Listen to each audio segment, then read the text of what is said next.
살아계신 하나님의 말씀은 어떠한 거짓도 없습니다. 아멘. 이삭의 출생이 하나님께서 말씀하신 대로 이루어졌습니다. 그것은 아브라함과 사라가 아이를 낳는 데 있어서 아무것도 할 수 없었을 때, 자신들의 무능함을 철저히 인정할 수밖에 없었을 때 하나님의 말씀은 이루어졌습니다. 사라가 임신했다는 사실을 알았을 때, 또 출산을 기다리는 임신 기간 동안 아브라함과 사라는 어떻게 지냈을까요? 글을 쓰다가 마지막 결론을 쓰다가 잠시 펜을 놓고 생각해 보았어요. 우리는 쉽지 않게 상상해 볼 수 있을 것입니다. 얼마나 행복했겠습니까? 그리고 하나님을 향한 믿음이 하나님이 원하시는 만큼 다 자랐을 것입니다. 그리고 이제는 하나님이 말씀하신 대로만 살았습니다. 그 후로 이삭이 10대 후반이 되었을 때 하나님은 오고 오는 모든 세대에게 아브라함의 믿음이 어느 정도인지, 또 그것을 통해 하나님을 믿는 자들이라면 어느 정도의 수준의 믿음을 가져야 하는지 보여주고 싶으셨습니다. 그래서 아브라함을 불러서 말씀하십니다. 너의 사랑하는 독자 이삭을 데리고 내가 너에게 일러준 모리아 산으로 가서 거기서 그를 번제로 드리라. 이에 아브라함 바로 결단합니다. 이삭의 하나님, 원래부터 이삭은 제 것이 아니라 하나님의 것이었습니다. 그러니 당연히 드려야지요. 그리고 지금까지 저를 인도하시고 지키시고 훈련시키셨던 하나님에 대한 저의 믿음도 드립니다. 하나님께서는 저의 자손이라 칭할 자 곧 예수 그리스도가 이삭으로 말미암으리라 말씀하셨습니다.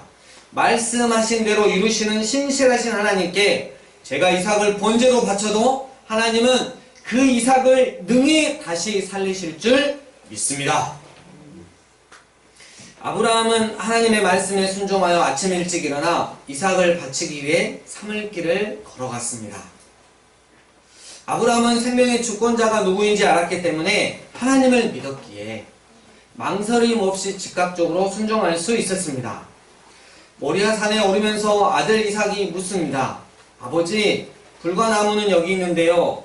하나님께 불로 태워드릴 어린 양은 어디 있나요?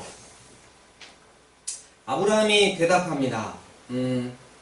사랑하는 아들 이삭아, 하나님께서 우리를 향한 당신의 말씀을 신실하게 이루어 가시기 위해 친히 준비하실 것이다. 어떻게 준비하셨는지 모르겠지만 난 정말 기대가 되는구나. 하나님께서 정하신 곳에 가서 우리 같이 확인해보자.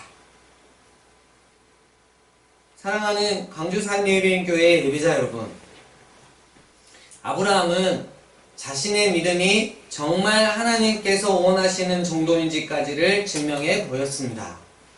살아계신 하나님의 말씀에는 그 어떤 거짓도 없다는 것에 대해 결론이 났기에 하나님께서 그에게 말씀하신 대로 그는 지켜 행하면서 살았습니다.